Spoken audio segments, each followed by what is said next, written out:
Hello, everybody. Locked On Big 12 podcast. Josh Neighbors, your host here. Joining us today, Jonathan Davis, the host of Locked On Longhorns. We look back at the 2022 season that was for Texas. Look forward to 2023. Will they be contending for the Big 12 championship? And what does it look like for Texas as they look forward to the SEC as well? Coming up on today's show. You are Locked On Big 12, your daily podcast on the Big 12 Conference, part of the Locked On Podcast Network, your team every day. Once again, Josh Neighbors here, Locked On Big 12 podcast. Jonathan Davis of Locked On Longhorns is here. You guys can find him on Twitter at JohnZoball. You guys can find me at Josh Neighbors _. You guys can find both the Locked On Big 12 and Locked On Longhorns podcasts wherever you guys get your podcasts, and on YouTube as well. Please subscribe to both. Well, let's talk about your Longhorns. Quick question. So the number one question here is, you and I talked about it a bunch, about like what is progress, whatever, but did the Texas Longhorns make enough progress in 2022? And you can define enough as whatever you want it to. So go ahead. Did the Texas Longhorns make enough progress in 2022? In my opinion, they did not. I feel like 8-5 left a little bit too much meat on the bone, especially when you're talking about Texas Tech and Oklahoma State, two games where you had double-digit leads and you let that go, a TCU game where you didn't score an offensive touchdown. I just feel like there was too much meat left on the bone. And yeah, we improved from 5-7, but it's the University of Texas. Like, you see how we recruit, right? Like, 5 losses, like, that's damn near 500 to me when you talk about the University of Texas. Now, when you talk about some of the things we saw, like improvement of the culture, development of some of the players that had been there from the previous coaching staff, development of some of the true freshmen, Kelvin Banks already looks like one of the best offensive linemen in the country. So in that regard, you saw a lot of improvement and some steps to say, okay, Sark is building, is heading in the right direction as far as the program. But in terms of wins and losses and Texas getting over that hump of losing 5 losses and losing games they definitely should not lose, and being in a position at the end of the year where we couldn't even beat Washington in the Alamo Bowl, and Washington won 10 games, but it's like, we should have went in there and took care of business. We were damn near at home in San Antonio. You're two running backs. Like, I mean, come on now. They should. Nothing but respect to Washington and the Huskies. They won. They got 11 wins, you know what I'm saying? But Texas should have took care of business in that game. Texas should have had 10 wins this year. So we just left a little bit of meat on the bone. But intangibly, there were some things I saw a lot of improvement in that makes me excited for next year. But no, I think that based on what Texas put on the field this year, they should have won 9+ games, and they weren't able to do that. Okay, so Steve Sarkisian, known as an offensive mind, we talk about the quarterback a lot, and that was the interesting part about Texas down to the very end. Now, look, they won their last game against Baylor, and if K-State had lost to KU, then it would have been Texas the Big 12 championship game. So, they were winning games. They were kind of in it, I guess, if you want to say that, to the very end. But the one thing that slipped towards the back end was the quality of the quarterback play, which I thought was very interesting, right? You'd think that it would improve, but Quinn Ewers post-injury, really, like, second half of that Oklahoma State game, it was bad, and kind of things were I'm not sure if downhill is the right term, but just was not good. I actually thought he played a pretty good bowl game. The number of drops was like, that was pretty embarrassing. But to me, this is where the offseason conversation starts. And it's actually not just offseason. It's where a lot of the last 2 years have started with Texas. Inconsistent quarterback play, whether it's Casey Thompson, Hudson Card, Quinn Ewers. And I think that the rest of the team looked very good in kind of overcoming, that late in the season. And I actually thought that's where they kind of progressed the most, because usually if Texas shot themselves in the foot, it wouldn't go well. They were kind of able to cover up for some of that lack of quality at that position. So your thoughts on quarterback play in 2022 and kind of moving forward a bit here? Yeah, it was a little bit interesting because we know that Quinn Ewers, skipped his senior year to go be the backup to CJ Stroud's backup, and you could say whatever you want about being in the quarterback room with CJ Stroud and Ryan Day, but I think he would have had, I think he would have been better off playing his senior year at South Lake Hero, right? Hindsight is 2020. Right? I agree with that. So, I guess now when you talk about the quarterback play in 2022, it was weird because we saw him against ULM, and you can't really take anything away from that game. But then Alabama in the first quarter, he was the best player on the field. And so it's like, okay, right? Like, forget the freshman curve, forget the learning curve. Like, number one overall recruit in the country, like, he's here. It's his time, right? And then he gets hurt. We're like, oh, damn, if we would have had, if it was a fit, if we would have had Quinn Ewers against Alabama, we'd be going to the national championship. We'd be in the college football playoff, right? And then he comes back against Oklahoma. They win 49-0. And you're just thinking, like, there's nothing that can keep, the Texas Longhorns and Quinn Ewers out of the Big 12 championship game. Like, there's no team that could even mess with us. Look what we just did to Oklahoma. And then it was downhill from there. And it started with the Iowa State game where he wasn't bad, but he definitely missed some throws in that game. And there were some bad plays. And then you talked about Oklahoma State where he goes 19-49, the TCU game where he throws 39 passes. I don't even think he cracked 200 yards. We didn't see development and improvement from Quinn Ewers. If anything, it looked like he regressed week to week. And I think there's a bunch of reasons for that. Maybe Quinn Ewers not being able to get off his first read, Sark not helping him out as he should as a play caller, the receivers not helping him out at times. You talked about those egregious drops in the Alamo Bowl. So I think there was just a lot that played into Quinn Ewers not having the year we thought he would, even though he started off hot. But there's plenty of examples outside of the University of Texas and the University of Texas specifically where quarterbacks weren't great their first year. And then after another year in the system, they blossomed. We saw it with Vince Young. We saw it with Sam Ehlinger. I think the all-time example is Joe Burrow. And so we know that Quinn Ewers has all the talent and the ability in the world. And I'm putting my money on him having another year of experience, him being his second year in Sark's system, him showing us that he's the quarterback we all thought he was coming out of South Lake Carroll next year. Oh, yeah. And you mentioned that last year of high school is so important, right? Because, that Iowa State game was the first full football game he had played since his junior season at South Lake Carroll, which is like crazy to think about. And I think the one other thing we can say about the Big 12, and I'm just saying this as a point, like about quarterbacks. Think about these guys this year who emerged. Will Howard was not good for his, first couple years at Kansas State. Max Duggan was okay. He started a lot of games. He played really well at sometimes and didn't play well other times, and developed and over time is kind of what got him to where he is now, just kind of getting old. Like, I think that really does help some of these guys, these college quarterbacks, just getting old. And he's not even close to getting old, right? But just getting older, I guess, in his case. I think the one hesitation, and we're going to mention this a ton during the offseason, but like anytime you have a guy named Manning back there, it's going to be anytime it's a bad throw, bad pass, whatever, there will be hesitation to make that call. And also, I think Malik Murphy staying there, at least he's still staying there, right? At this point in time, we're still. Yes, he's quarterback too as we record this podcast. That's what I'm saying. Like, I don't think Arch Manning's going to play next year. I really don't think that's going to be the plan. Like, if I was Sark, and this is just me, I'm an outsider though, like Malik Murphy, I wouldn't say, open job, but like, I want to see what Malik Murphy can do. And I might have some packages for a guy because we know that guy is really good. It sounds like Jonathan too. A lot of the stuff he does in scout team is pretty impressive. Just like they ask him to do it and he's able to kind of give them a great look at whoever the next quarterback is. And he does a great job with some of that stuff. Maybe he's the next guy, but like, I almost feel like Sark should just redshirt Arch Manning and just be like, just so we can get this out of the way now. A redshirting Arch, and Malik Murphy's going to be our 2, Quinn Ewers is our 1. So there's not as much hot talk during the offseason if things go wrong one game. What are your thoughts kind of as we move forward? Because this should happen, I think, pretty soon, like as we hit spring practice. Yeah, I think that's the best case scenario. And I think if Sark had his way, right, then that's what would happen. You just kind of put, Arch Manning down there at quarterback 3 and hope that you don't have to rely on him at all this year. But I do think that it needs to be a little bit of a meritocracy. And we don't know how far along Arch Manning is. Everything we've heard thus far is that he's exceeded expectations. I guess he's been on campus over a week, a little bit over a week now, but in that week he's exceeded expectations, I guess, right? We're gonna. What do you mean in terms of how many times he's lost his student ID? Is that what he's?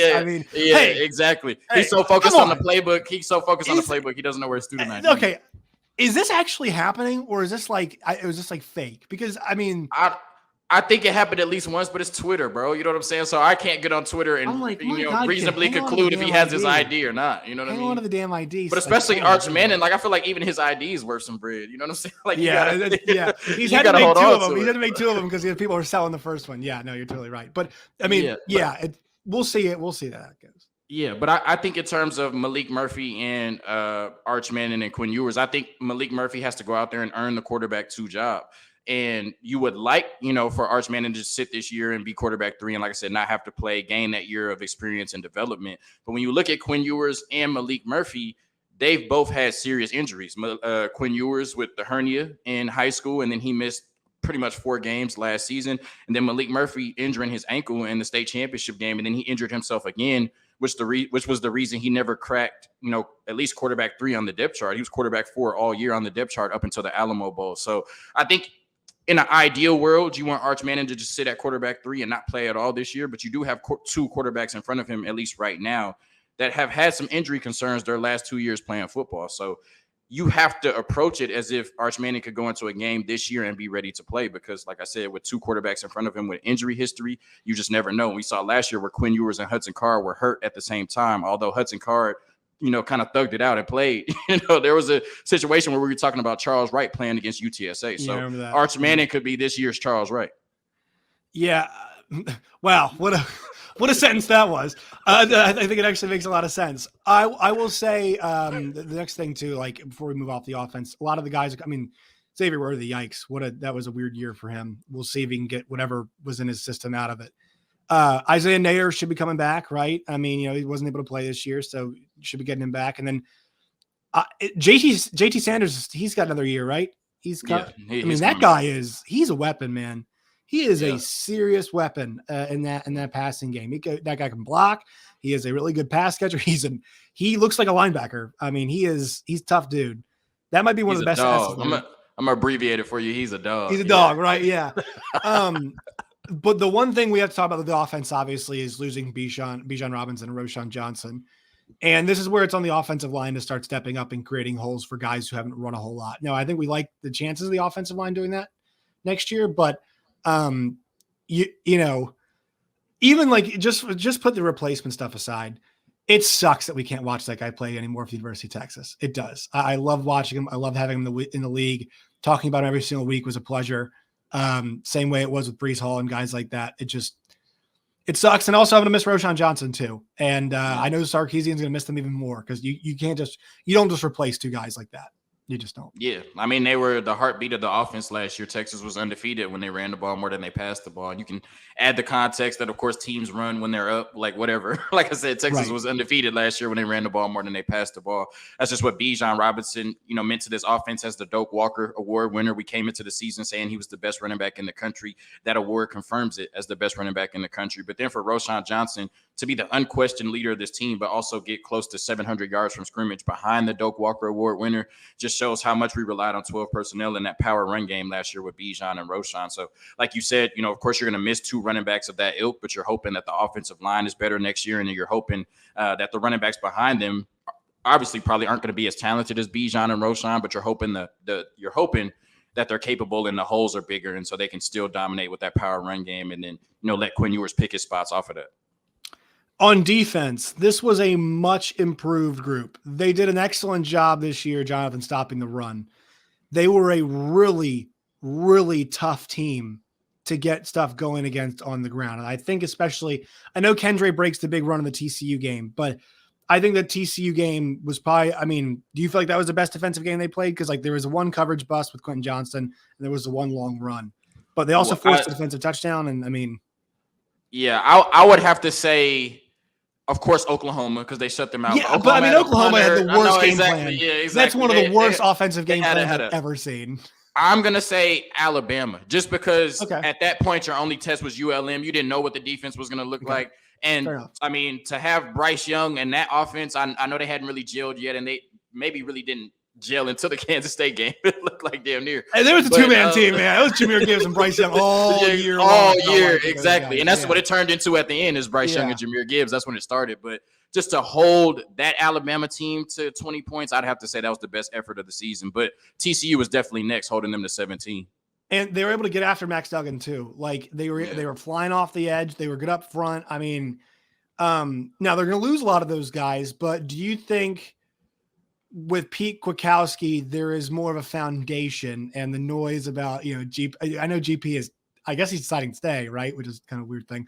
Well, But it's up in limbo right now. Most reports are saying they don't think he's staying, but as of right now, he's still. But I mean, as of right now, he is a Texas Longhorn coach. Like, so do they Yeah. think he's going to take a DC job? Is that, I guess, the assumption that he'll be somebody's defensive coordinator? I don't know. They just said signs are pointing to him not returning. That's I'm not. Don't charge me with that. Don't you know what I'm saying? Right. Just signs are pointing to right now he's not returning. But signs have pointed a lot of ways over the years. You know what I'm saying? I don't know. I'm not sure. Like, I'm not sure in an overall sense how to calculate that potential loss then, but I think overall, like, Pete Kwiatkowski had a better handle on this team this year. I know GP was in charge, like, as most assistants are, you give a guy a game or two, right? Like GP, you're in charge of game X, game Y, right? And he did a good job. And I think in some of the games, I think he was involved in a lot of the Alabama game planning too. But like, I thought Pete Kwiatkowski's group, they were more organized, obviously an older group. And I thought guys who had not played as well in the past played really well. But what are they losing off this defense, and how concerned are you about the guys that they are losing? Well, I mean, losing DeMarvion Overshawn, I think that's a big loss. Losing Anthony Cook at the safety position, I think that's a big loss. You're hoping that Jalen Catalon can come in and stay healthy, because if he can, then you might have upgraded at the safety position. No disrespect to Anthony Cook. We're talking about all SEC safety and Jalen Catalon. You lose Deshaun Jameson at your other corner spot, but I think you're fortified at that position. And then you lose Keandre Coburn, which was a big part of that run defense, taking a huge jump. But let's talk about who we're bringing back to this defense. The Big 12 Defensive Player of the Year in Jalen Ford. Right? Not my Big 12 Defensive Player of the Year, but he did win the award. He was not my Big 12. No. He didn't win the award. The dude from Kansas State. Yeah. But I was being funny. Your winner of the award. Also, not my winner. And Felix Ozama, not my winner. I am a Tyree Wilson guy. I know he missed the last few games, but Tyree Wilson should have won that award. I know Jalen Ford was amazing. I know he had an awesome year, but bring him back. That is absolutely massive. That is Jalen Ford. We talked about Keandre Coburn up front, his running mate, Tavondre Sweat. He comes back. Jahdae Barron, one of the best nickels in the country last year, not just in the Big 12. He's coming back. Ryan Watts, the Ohio State transfer that really solidified that corner position. He's coming back as well. So I think that you're bringing back so much talent on the defensive side. Plus, you have the influx of young talent from the 2022 class. You have some young studs like Anthony Hill that can come in and play in day one in this 2023 class. So I would expect Pete Kwiatkowski in this unit to be just as good, if not better, this year than they were last year. I don't think the defense falls off at all. You do have to worry about losing some experience, but I just think from a talent perspective and who you brought back, which was 4 of your best players on last year's defensive unit, I think that they'll be okay this year. Yeah, and that's encouraging, right? Because, like, at that point we're talking about a full team, and that's kind of transitioning. I know the recruiting has been awesome. I know they're doing well in the portal and all that kind of stuff. And that's how you build this thing. And I think talent wise, especially talent wise, they're going to be set for the SEC. They're going to be the preseason favorite next year in the Big 12. I think that is what I am anticipating. That the other side of this is there are a lot of people out there who cover this league who are like, I will believe it when I see it. And the league feels wide open next year, but there's a big question of like, can they finally get the job? Also, who they're going to play next year. We don't know the schedule yet, but can they finally get the job done? They will be the most talented team in the Big 12 next year. I think there is no doubt about that. Can they finally cash in? And I'm not saying you have to give me an answer on that, Jonathan. I'm just saying, like, what is your approach to that question this offseason? Is tempered optimism? Are you thinking like this is the group that's finally going to do it? I mean, because I'm just wondering at this point, like, quarterback play is the big thing that keeps them back, and I expect it to be better than last year. Yeah, I think every offseason that optimism in Texas fans just dies a little bit more. You know what I'm saying? And like, they recruit so well that you just get hype and everything in the offseason. But I think you go into each season just a little bit less drunk off the Kool-Aid than you were the year before. And I came on, I joined Locked On last year, January 31st. So coming off a 5-7 season, I'm just screaming Big 12 championship, Big 12 championship. We got the most talent, just Big 12 championship. And then, they still can't find a way to get over the humps of losing to teams like I respect what Texas Tech did with Joey McGuire, but like, come on, look at Oklahoma State, where half the team is transferred at this point. Like, they clearly had some dysfunction going on, and we couldn't hold a 14-point lead. Dude, there were some guys playing that game I'd never heard of playing for Oklahoma State. Like that was bad too, because they had some nobodies playing. And so until Texas can get to that point, because, the Alabama game notwithstanding, I don't know what's going to happen in that game. It's still Nick Saban. It's still Alabama. You're still on the road in Tuscaloosa, right? Until they can get to the point to, like you said, they're going to be more talented than every Big 12 team they match up against. But until they can get to the point like the elite teams where they don't stumble and they don't fall in these games that, the teams are going to be better than, I think you have to take more of a wait and see approach, because Texas was more talented than Oklahoma State this year, TCU, Washington, and Texas Tech, and that's 4 games they lost, right? Mm-hmm. So until Texas can get to the point to where they walk in and bully the teams they're supposed to bully, or just beat the teams they're supposed to beat, whether it's by 1 point or 20 points, then we have to take the wait and see approach with this team, because we can do the on paper thing every offseason, which we do, right? Texas is the on paper champions, the recruiting champions, right? But when I look at it, there's been 5 teams that have multiple top 5 classes since 2018, right? This is a nugget, right? There's 5 teams that have had multiple top 5 classes since 2018. 3 have won the Natty in Georgia, Alabama, and LSU. 4 have played for the Natty. Those 3 I just mentioned in Ohio State. And then there's Texas, who hasn't even won their conference. So until Texas can start matching the production on the field to the way that they recruit, then you have to take a wait and see approach. And that's going to be my approach this year, while also being optimistic that they can and should get to the Big 12 championship game and hopefully win it this year. The good news is, though, some of those guys that recruited were awesome. We mentioned the offensive line, Banks and Hudson were really good this year, really, really good. So they started hitting the areas that you want to, but yeah, you and I will talk again soon, Jonathan. We'll have a lot more on this Texas offseason, because it's going to be fun. We'll keep a tracker on how many times Arch Manning loses the ID. We'll do the whole thing. Where can people find you and your work and all of its variety? Yeah, man. Jonzo Ball, the personal Twitter, like Lonzo Ball with a J, Locked On Horns on Twitter for the Locked On Longhorns Twitter, and then YouTube and wherever you get your podcast, Locked On Longhorns. And you could catch me sometime in February at the Dallas Cowboys Super Bowl parade in person. All right, Jonathan Davis, appreciate your time as always. All right, peace.